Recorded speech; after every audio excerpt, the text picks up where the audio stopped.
That was my silent countdown. I say we're go. Let's go. As always, it's May 2025, Superintendent Live for the North Penn School District. It's Tuesday, May 20th. It's a day late. I was off on Friday because my daughter graduated from college. Oh, congratulations. Yay, Riley. And I lose a whole day when I do that. And I didn't realize Monday was Monday. And Dr. Bauer says to me, like, hey, Superintendent Live. We're like, yeah, how about tomorrow? So here we are on Tuesday instead of Monday. Here we are. How are we doing, Dr. Bauer? Bob, I'm good.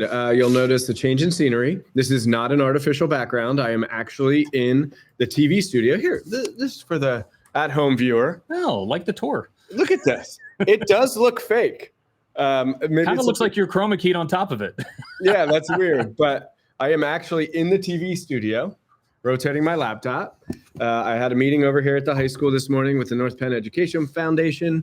And so I just came back to see Bob, and we're recording. We're actually a room away from one another. He's in his office. I'm in the TV studio. But it's an in-service day because it's election day. So students are off. Staff is here. Our teaching staff is here and 12-month staff. So there's a lot going on across the district, and we figure we'd take a few minutes here to do Superintendent Live. Yeah, let's talk about this morning just real quick. The foundation meeting was held in our tech ed department with Dr. Michael Bauer, who is in our nanotech, tech ed, engineering, the whole thing. They've got a big show coming up here in a week or two, but an exciting announcement that we had. What was Mike talking about this morning in the foundation meeting? All right, so you put me on the spot. I need to look up what the actual name. Yeah, the SEM stands for Scanning Electron Microscope. So first of all, Mike is one of the best, brilliant individual. Top. But he is not a doctor. So you called him Dr. Bauer. It's Dr. Wojciech, not Dr. Oh, Bauer. I'm mixing up all my doctors. Yeah. So anyway, Mike and the engineering department submitted a grant for, we've been borrowing this Hitachi SEM microscope, scanning electron microscope, for years and years. And we would get it for a couple of weeks, and then they would take it back. And then it's a piece of equipment that's well over $200,000 new. But come COVID times, they let us keep it for a while on loan. And it is used daily in our nanotechnology course, looking at microfibers and 1,000 times enhancement far beyond a regular microscope. And it eventually got to a point where they asked for it back. And Mike's like, I just can't teach my class without this. Mm-hmm. So the Ed Foundation, in collaboration and partnership with the school district, is purchasing this device used.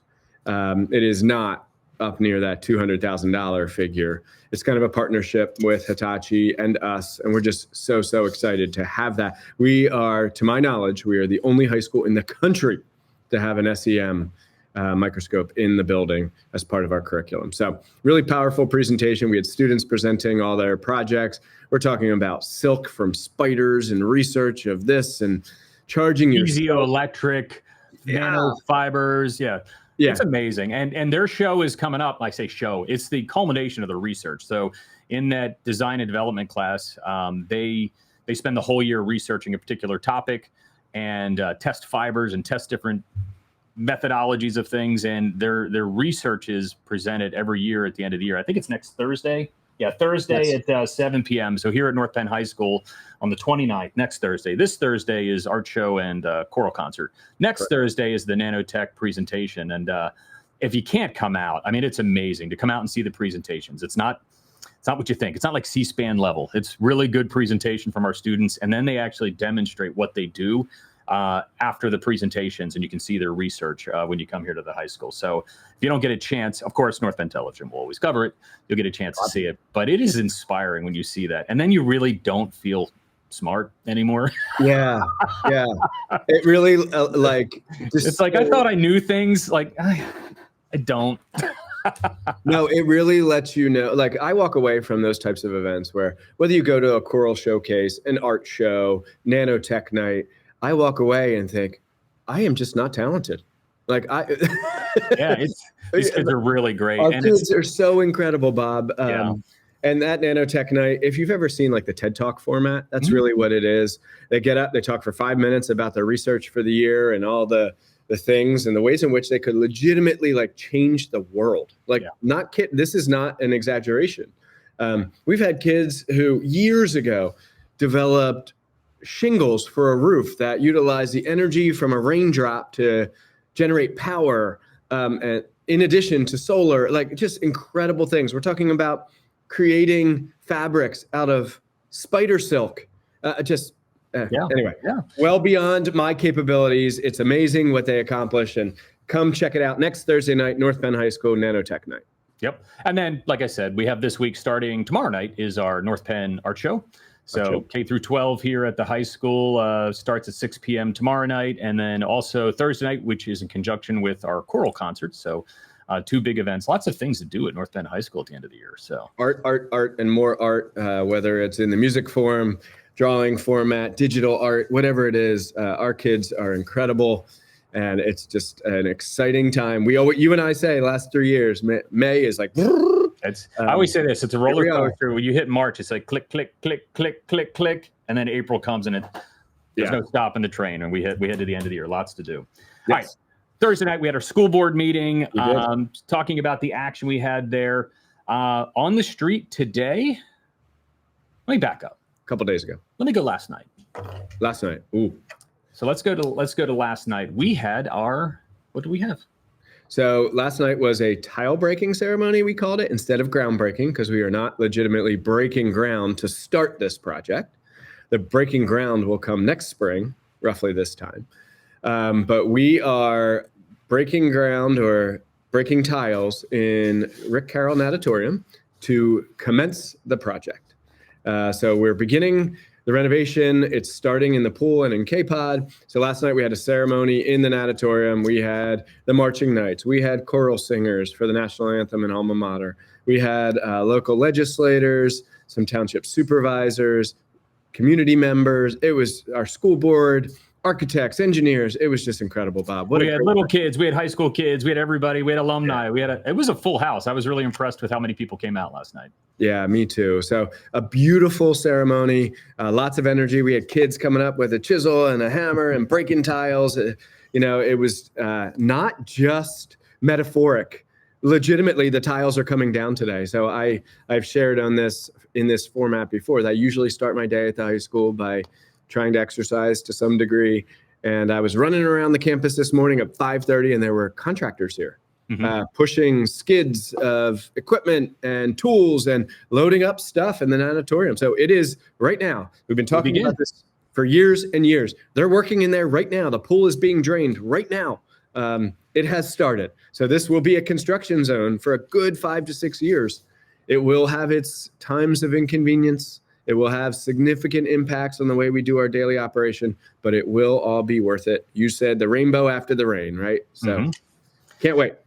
All right. So then the other thing that's on the street today, I think, or yesterday on the street, what's going on next with the construction project? Phase 2 bid package is out there for contractors to come bid on our project.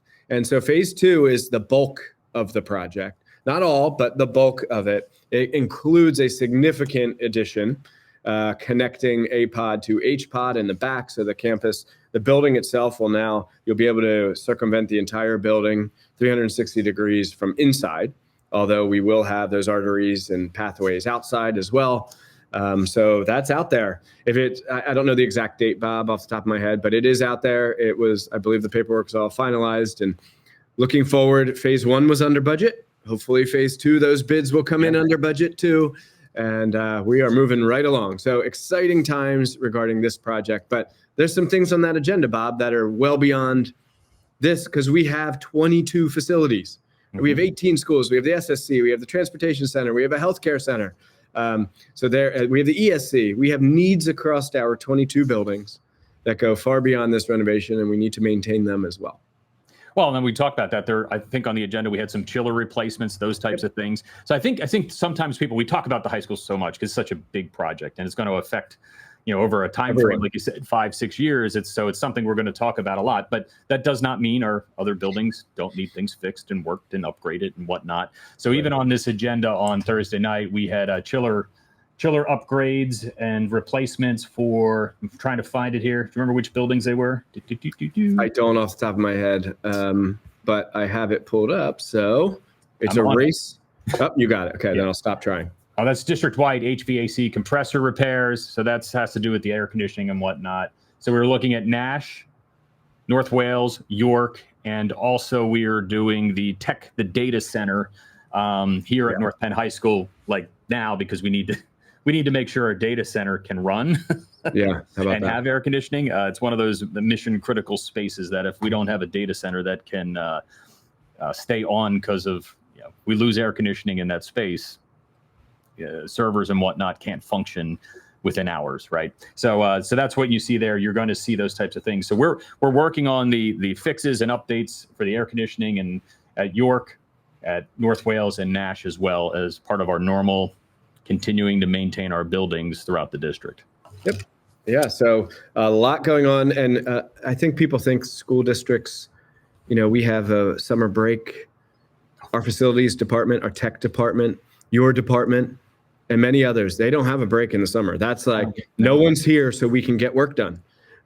So there's a lot of maintenance that takes place over the summer, and some of these major repairs and disruptive things take place. So I know Mr. Schneider, our former director of facilities and operations, always said, I never take a vacation in the summer. It's when school starts back up. Same with the HR department, right? They're hiring tons of people over the summer, processing retirements, that type of thing. So that's the pedal's about to go down on all of that as well. Great. And then a couple other things I saw in there. We had a curriculum adoption. I don't know if you got into the nitty gritty of that. And when we say curriculum adoption, people are like, well, what's that mean? Right. Yeah. And typically it's the coursework and the books and those types of things that we're purchasing for a course. So it's not necessarily new courses as it is the curriculum support for said courses. Right. So on Thursday night, we approved, if you remember off the top of your head, I lost it here again when I was looking for the other one, curriculum adoptions for social studies, for English, for ELD, actually. English, ELD, and secondary math, secondary social studies were the textbook adoptions we had on Thursday night. Do you want to talk about that process? People always wonder, like, how books get into our schools, those kinds of things. Yeah, so a great example. Some curricula do change over the years, and the standards change, and what needs to be taught at the state level, that changes, and then we adjust our curriculum accordingly. In these cases, Bob, while there are new STEEL standards, and that is science, technology, engineering, environmental, learning, the acronym escapes me, learnings. All right, we'll look that up. While I'm talking, I'm going to have to Google it because I don't know it. It's STEE. I know it's science, technology, engineering, environmental. I think it's learning standards. That's it. All right, good job. Yeah, thank you. So there are some changes there. So we have to obviously get some new materials and new curriculum as a result, but we also have just supplemental materials. So here's an example, and no offense to our math teachers. I was a math teacher. My bachelor's degree is in mathematics. So I love math, but Algebra 2 hasn't changed all that much over the last, 200 years, right? But how you teach it and what you teach may evolve a little bit. So we might adopt a new Algebra 2 textbook because it has new digital resources, tools, applications, all those things, but it's not new curricula. We're not teaching a new, Algebra 2 didn't change overnight.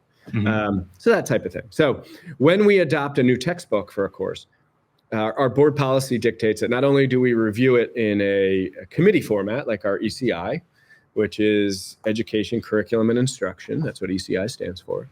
We review it there, but then we also have to put it on display. So it's actually available at the ESC for people to come review it if they'd like. And we have tables out and there's signs that say this textbook is on display from blank to blank for review, currently under consideration for adoption, and then it is voted upon at an action meeting. So those are some of the adoptions you're speaking to. Cool. Sounds good. And I want to give a shout out to our 7 viewers. All right. We got at least 7 people watching right now. Sometimes the analytics don't kick right back in right away, but we always like to say, let us know you're there. Give us a shout out. Let us know if you have a question as you're watching here. The big thing I would say, this is the time of year and we're coming up to it. We had our final proposed budget resolution, which is what we have to present that first. This is what we intend to do as our budget for the final budget when we vote on it in June. Do you want to talk about the budget, where we're at, tax increase wise, total costs, those kinds of things? I can. So I'm pulling up actually a spreadsheet that you and I shared when we were talking about Act 93. So I think we've discussed here many, many times about Act 1. Mm-hmm. And Act 1 is limits the percent that a school district could increase school taxes. Okay, so we'll refer to a millage rate. So your Act 1 is legislation that caps how high you can go. There are exceptions. I won't get into that right now. But the North Penn School District, to my knowledge, since the onset of Act 1, has only gone beyond that Act 1 limitation one time, taken the exception one time. However, Act 1 goes up and down, and it is a inflationary index, and it is usually roughly 2 years behind the economy, is what many leaders in that space say. A lagging index. It's a lagging index. Yep. And so the Act 1 index for this coming year is, I have it pulled up, 4%. In 26-27, it is 3.6%, then 3.2, then 3.1. So you're noticing in 24-25, it was 5.3, then 4.0, and so on and so forth. Mm-hmm. So 5.3, 4.0, 3.6, 3.2, 3.1. So it's on its way down. That index being on its way down amidst this project, obviously, we went out to referendum a year ago to potentially go outside of that Act 1 index. That did fail, so we're staying within that number. But I do anticipate that the school district, in order to do all the things that you and I just talked about for the last 15 minutes, will need to be up close against that Act 1 index in order to handle all these infrastructure needs and beyond, right? You have staffing needs, you have maintenance needs, all the transportation costs, you name it, Bob. So the proposed budget, which was approved, the proposed budget was approved on Thursday night, preliminary proposed budget, at 4%, which is the Act 1 index. There was a slide presented at the finance meeting that kind of shows the different values. Of course, you can do your own research on inflation and those things, those costs in the community. And when you buy groceries, when you buy materials, we are not immune to that, right? We have consumables in the school district. We have increasing costs for energy. We have increased, so they far exceed the 4%. So with the 4% Act 1 index, that's where the budget looks like it will need to be for next year. We are taking on new debt because of the high school project. So that was approved. The preliminary budget was moved forward at the action meeting with a 4% increase.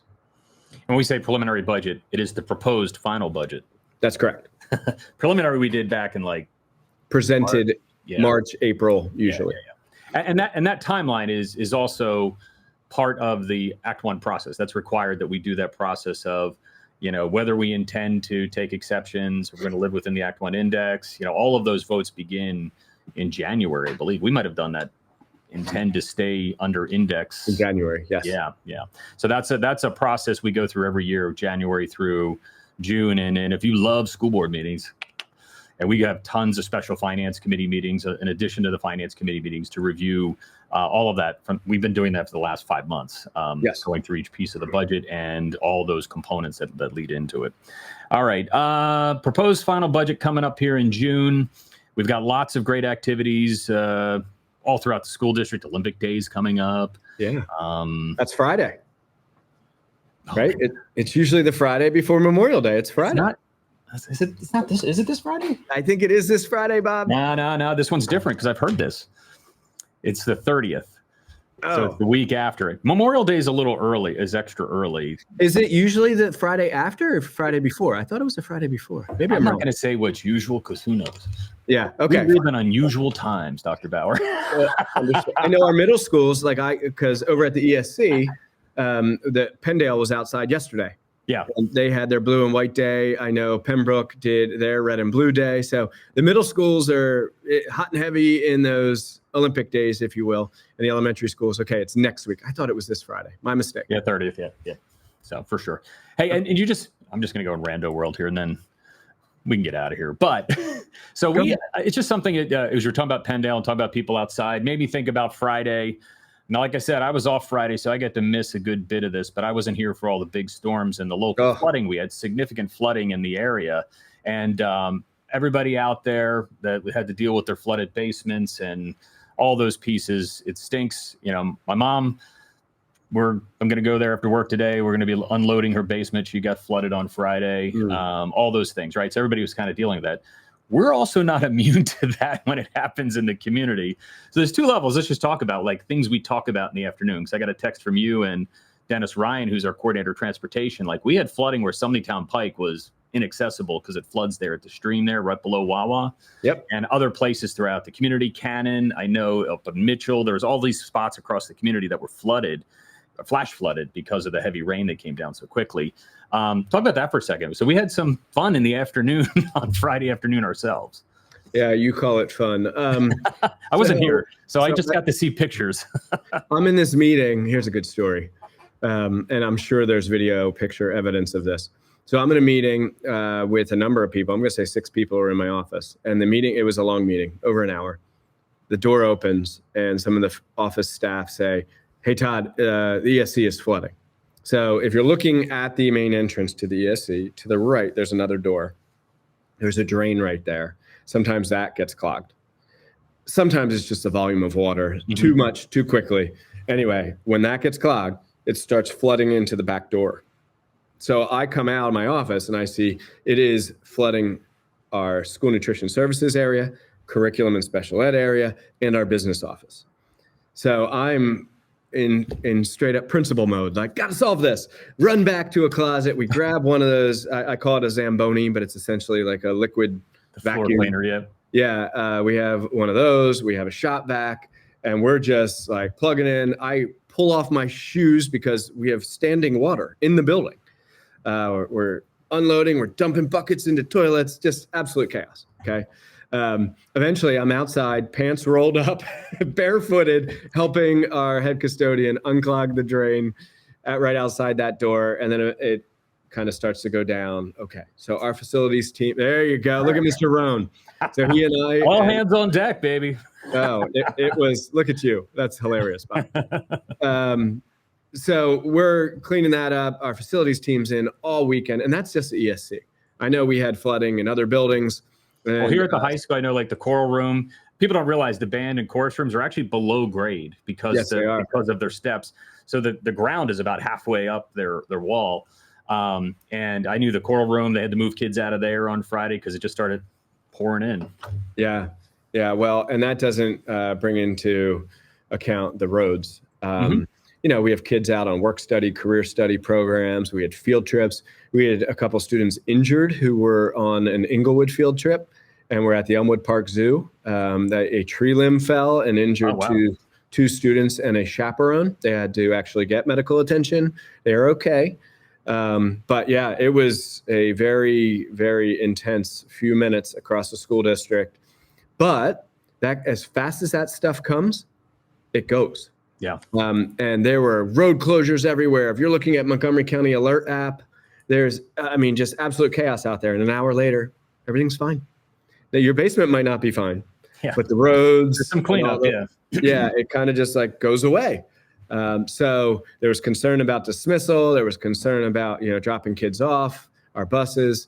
And once again, our bus drivers rise to the occasion, get everyone home safely, and it all worked out. But I sit there with a walkie-talkie, like, we're ready.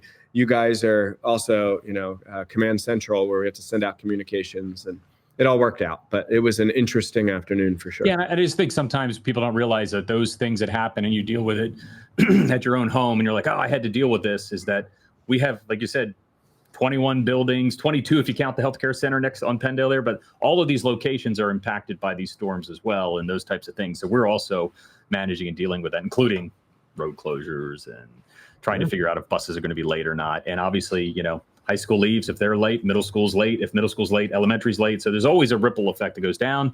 But the good news is, luckily the storm happened a little bit earlier in the day and not at 2:00. So we were good to go. If it was an hour later, we would have been in big trouble. Yeah, it would have really taken time to get kids home. I've been a part of, unfortunately, a few of those circumstances with snow, where we're dropping kids off 5, 6 o'clock because everything gets so backed up. But all in all, it all worked out. I hope everyone remains safe out in the community, and the students who were injured at the field trip, we're doing okay. So good. Dr. Bauer, I don't have anything else. That's a good Tuesday, May 20th, Selection Day. So if you haven't voted, go out and vote. Let's get that done. Vote. It's always a good thing. Make sure you get that done. Other than that, we're just, all of a sudden, we're going to be talking about the next one we do here. School's over. Commencement happened. And we're starting to plan for, not starting to plan, we're already planning for next year, but we're in the throes of getting ready for next school year. Yeah. Next time you and I talk in this format, Bob, commencement will have happened. Kids and staff are headed home or are home for the summer. So I just want to wish everyone a wonderful end of the school year. All the concerts and performances and events, the last few months or weeks of work for some people. People have committed their lives, their adult lives, to helping our students in this community. I hope you enjoy the last couple of weeks prior to your retirement. It is busy, busy, busy. There are playoff atmospheres for some of our high school athletics. I believe we're hosting a moved up baseball game today. Yeah, I believe that's this afternoon. Yep. It was supposed to be tomorrow. Our softball team won. I know our flag football team lost a heartbreaker yesterday at Abington, or against Abington. I think it was at CB West. We still have our track and field teams. I believe the boys won districts. It's just, really exciting times. I know you'll be busy. I know I'll be busy, but it's why we do what we do, Bob. All righty. I just want to thank April for giving us a comment there. She did confirm us for sure. Here you go. There it is. We were talking about Olympic Day. I always like to give a shout out. If you're interacting with us, you're always going to get a shout out. So thank you. There we go, April. Thank you. All right, Dr. Bauer, that's it. So we're coming up the end of May, getting into June. We'll talk in this format here in about 30 days. All right. Thank you, Bob. Thank you, everybody, for tuning in, and we'll see you soon.